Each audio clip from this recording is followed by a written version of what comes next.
जय गुरु जी। दुर्घटना से सुरक्षा। सितंबर 1999 में हम अपने वाहन में शिमला गए थे। अपनी दिव्य स्वप्न की आदत के कारण मैं कभी भी अच्छा चालक नहीं रहा हूँ। शिमला से लौटते हुए हमने रात चंडीगढ़ में बिताई। अगले दिन प्रातः हमें चंडीगढ़ से निकलने में देरी हो गई थी और यह बात मुझे नहीं भा रही थी। अतः मैं आवश्यकता से अधिक तीव्र गति से चल रहा था। अंबाला और करनाल के मध्य यातायात अवरोध था। हमारे आगे एक माटी प्रवर्तक जा रहा था और हमारे पीछे भी बहुत गाड़ियां थी। मैं आगे जाने को आतुर था, परंतु प्रवर्तक के विशाल आकार के कारण आगे की दृष्टि अवरुद्ध थी और मार्ग के दूसरे तरफ का भाग निर्माण कार्य के लिए बंद था। अतः दोनों भाग का यातायात इसी तरफ से आ रहा था। मेरी पत्नी मेरे साथ ही अपने नेत्र बंद कर अपने छोटे से वॉकमैन पर शब्द सुनती हुई आगे बैठी हुई थी। वह प्रवर्तक अत्यंत धीमी गति से जा रहा था।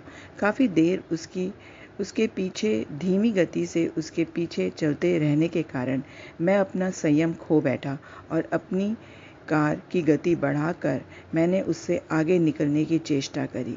जैसे ही मैं उसके समानांतर पहुंचा, मुझे सपने से आता हुआ यातायात दिखाई दिया। सामने से अत्यंत तीव्र गति से एक और प्रवर्तक हमारी दिशा में भागा चला आ रहा था।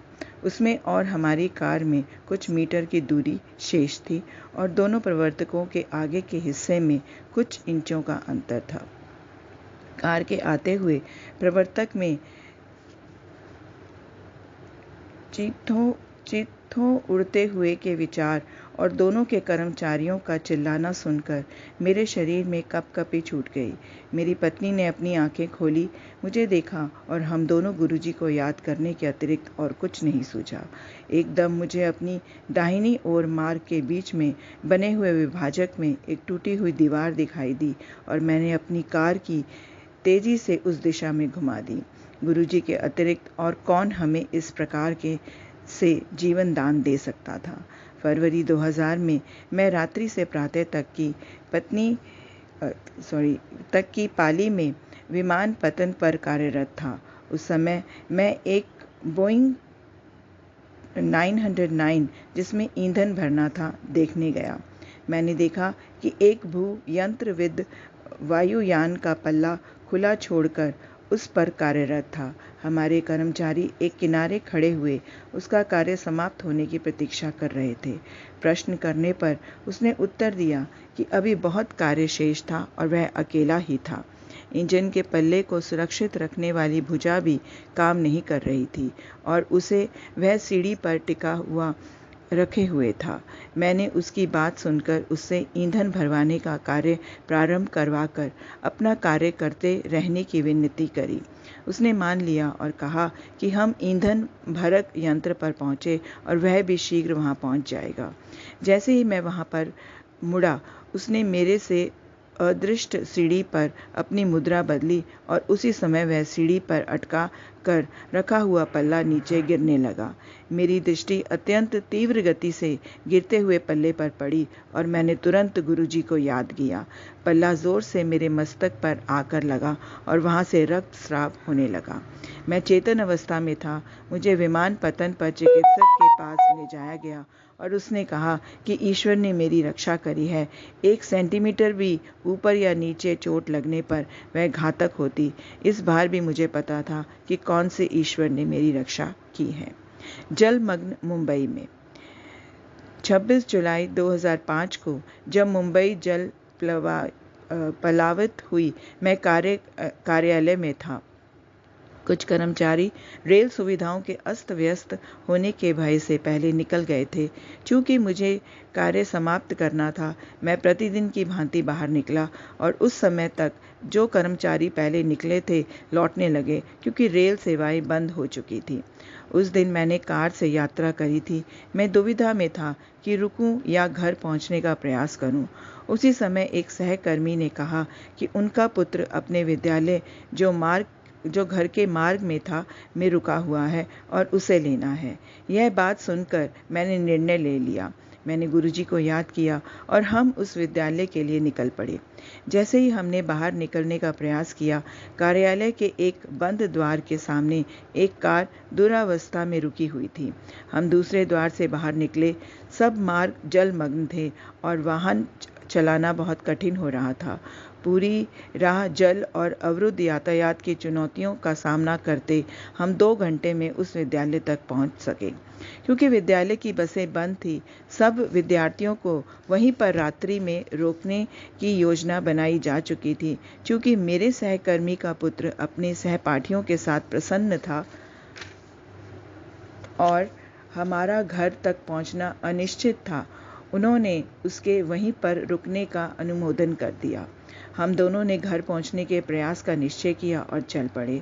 थोड़ी दूर जाने पर जल स्तर इतना बढ़ गया कि हमारा घर पहुंचना या कार्यालय तक लौटना असंभव था। अतः मैंने उसी ऊंचे स्थान पर, जहां पर अपने सहकर्मियों के विद्यालय में जाने पर कार खड़ी करी थी, कार खड़ी कर रात वहीं पर गुजारने का निश्चय किया। मैंने घर पर समाचार दे दिया कि घर पहुंचना संभव नहीं है। हमने रात्रि कार में ही बिताई। अगले दिन जैसे जैसे जल स्तर कम होता गया, मैं धीमे धीमे कार चलाकर सांझ तक घर पहुंचा। घर पहुंचने पर पता लगा कि वहां पर सब कारें पानी में डूबकर ऐसी अवस्था में हो गई थी कि अत्यधिक धन व्यय करने पर भी उनका जीर्णोद्धार संभव था। यही दशा कार्यालय में खड़ी हुई कारों की भी हुई थी। समाचारों में इस घटना की चर्चा करते हुए यह भी बताया गया कि अधिक जल स्तर और यातायात रुके होने के कारण कईयों को राह में रात के लिए रुककर अपने वाहनों में सोना पड़ा। जल के और बढ़ने पर और जो अपनी कारों के द्वार पर या खिड़कियां खोलकर बाहर नहीं आ सके, उनकी मृत्यु हो गई। परंतु ना मुझे ना ही कार को कोई हानि हुई। यह सब इस कारण कि चलने से पहले मैंने गुरुजी को याद कर लिया था। केवल गुरुजी की कृपा मुझे उस रात बचा सकी थी और वह बनी रही। मां समाधि के बाद भी उनकी कृपा है।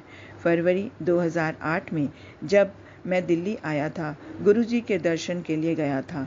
जब मैं उनसे आज्ञा लेने के लिए झुका, वह बोले, तू दिल्ली वापस आ गया है? मैंने उत्तर दिया, नहीं गुरुजी, हाले ते बॉम्बे ही हाँ।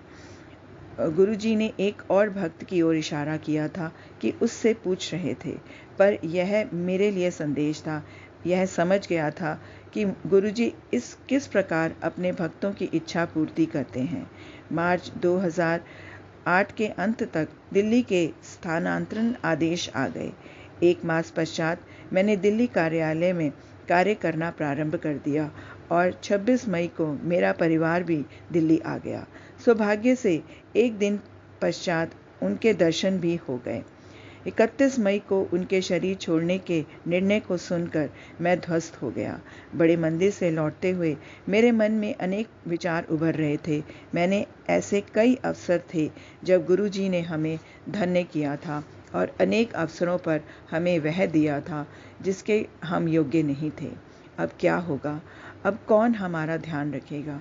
यद्यपि इन प्रश्नों का मेरे पास कोई उत्तर नहीं था, किंतु जिन्होंने सदा हमारी आवश्यकताओं, शंकाओं और प्रार्थनाओं का उत्तर दिया था, उनके पास इसका भी समाधान है। यह मुझे कुछ दिनों में पता लगने वाला था। वर्ष 2009 से मैं अंतर्निर्गम प्रतियोगिता में भाग लेता रहा था। इस वर्ष 2009 में क्षेत्रीय प्रतियोगिता दिल्ली में 1-2 जून को आयोजित थी। गुरुजी की महासमाधि के उपरांत मुझे लगा कि मैं अपना सर्वस्व देना संभव नहीं होगा। मैंने अपने साथियों को फोन कर कहा कि मैं अत्यधिक क्षीण हो रहा हूं और वह मेरे ऊपर निर्भर ना रहें। मेरे एक साथी ने मुझे सांत्वना दी, गुरु अपने शिष्यों को कभी नहीं छोड़ते, शरीर त्यागने के बाद भी नहीं। शोक संतप्त होने के कारण मैंने उस पर विश्वास नहीं किया। जैसे तैसे हमारा दल पहले 4 दौर पार कर गया। अंतिम चक्र में हमने कुछ विपत्तिपूर्ण निर्णय लिए, जिससे हम अंतिम निर्णायक चरण में प्रवेश कर सके। परिणाम घोषित हुए तो उनमें हमारा नाम नहीं था। मैंने अपनी जेब से गुरुजी का चित्र निकाला और कह पड़ा, अब यही होना था। आपके रहते हुए बात कुछ और ही थी। जैसे मैं गुरुजी का मुस्कुराता भरा मुख देख रहा था, मेरे एक साथी ने आकर बताया कि हमारे उत्तर कंप्यूटर में ठीक से डाले नहीं गए हैं। हमने आयोजक को जाकर उनकी अशुद्धि बताई। संशोधन के पश्चात हम अंतिम चरण में पहुंच गए। उसके बाद सफलता हमारे साथ बनी रही। 6 जून 2009 को राष्ट्रीय प्रतियोगिता में हम द्वितीय स्थान पर रहे और तत्पश्चात सितंबर में आयोजित एशिया पैसिफिक प्रतियोगिता में भी द्वितीय स्थान प्राप्त किया। गुरुजी ने हमें बता दिया था कि उनकी दया अब भी उनकी संगत के साथ है। हम अपने दोनों बच्चों को अच्छे विद्यालय में प्रवेश कराने को उत्सुक थे। यद्यपि हम विभिन्न सूत्रों के द्वारा प्रयास कर रहे थे, पर उसमें कोई सफलता नहीं मिल रही थी।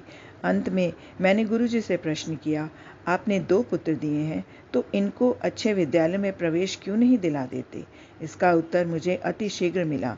दोनों बच्चों को दिल्ली के सबसे अच्छे विद्यालयों में से एक बिना किसी दान या राजनीतिक सूत्र के प्रवेश मिल गया। जब हम दिल्ली पहुंचे तो हमारे पास कोई ऐसा निवास नहीं था जहां से मेरी पत्नी और मैं अपने कामकाज और दोनों बच्चों, जो कि 6 या 7 वर्ष के थे, की देखभाल कर सकें। इस समस्या का एकमात्र समाधान यही था कि मेरी पत्नी को महाविद्यालय परिसर में ही घर मिल जाए, पर कोई भी निवासी सेवानिवृत्त होने वाला नहीं था और वहां पर घर वरीयता के आधार पर मिलते थे। इस बार भी हमारी इच्छा अनुसार चमत्कार हुआ। एक शिक्षक, जिनके पुत्र को अपने विद्यालय दूर होने के कारण कठिनाई का सामना करना पड़ता था, ने अपना घर खाली कर दिया। आश्चर्यजनक रूप से वरीयता में उच्च किसी ने उस घर के लिए आवेदन नहीं दिया, अतः मेरी पत्नी को वह घर मिल गया। गुरुजी के अन्यथा और कौन संगत की सदस्यों की सुविधा अनुसार ऐसे चमत्कार कर सकता है। मैंने परम पिता गुरुजी के साथ अपने अनुभवों को बहुत सारांश में लिखा है। मैं यह हार्दिक कृतज्ञता और आदर से यहीं समाप्त करता हूँ। ओम श्री गुरुदेवाय नमः। प्रार्थना है कि गुरुजी सदा हमारे और सब भक्तों पर सुख, सौभाग्य और सुबुद्धि की वृष्टि करते रहें और हम सदा उनके भक्त होने के योग्य बने रहें। जय गुरुजी। आकाश सेठी, दिल्ली। विद्यालय से एफिल टावर तक गुरुजी के संरक्षण में। गुरुर् ब्रह्मा गुरुर् विष्णु गुरुर्देवो महेश्वरा गुरुर् साक्षात परब्रह्मा तस्मै श्री गुरुवे नमः। गुरुजी से मिलने से पूर्व ईश्वर की दया और उनके प्राणी प्रेम में मेरा विश्वास सदा अस्थिर रहा था। गुरु कृपा का शब्दों में वर्णन करना अति दुस्साध्य कार्य है। जिस भांति परमात्मा प्रार्थनाओं का फल देते हैं, उसी प्रकार गुरुजी के सत्संगों में वक्ता और श्रोता दोनों को वरदान और असीम आनंद प्राप्त होता है। मैंने सुना है कि ईश्वर हमारे कर्म अनुसार परिणाम देते हैं, किंतु मैंने गुरुजी को अपनी दिव्य ज्वाला में हमारे दुष्कर्मों को जलाते हुए देखा है। फलस्वरूप हम उस जीवन से उभर सके जो उनके कोमल चरण स्पर्श पर कृतज्ञ हुए बिना जीना पड़ता। गुरुजी के प्रथम दर्शन के समय मैं 11वीं कक्षा में पढ़ती थी। यद्यपि मेरा जन्म पंजाब में हुआ था, उस समय हम नोएडा में रहते थे और मुझे पंजाबी भाषा का ज्ञान बिल्कुल नहीं था, अतः मुझे शब्द या गुरुजी का कथन बिल्कुल समझ नहीं आते थे। निसंदेह प्रथम दर्शन पर मुझे कितना अच्छा प्रतीत हुआ था, यह वर्णन करना बहुत कठिन है। जय गुरुजी। शुक्राना गुरुजी।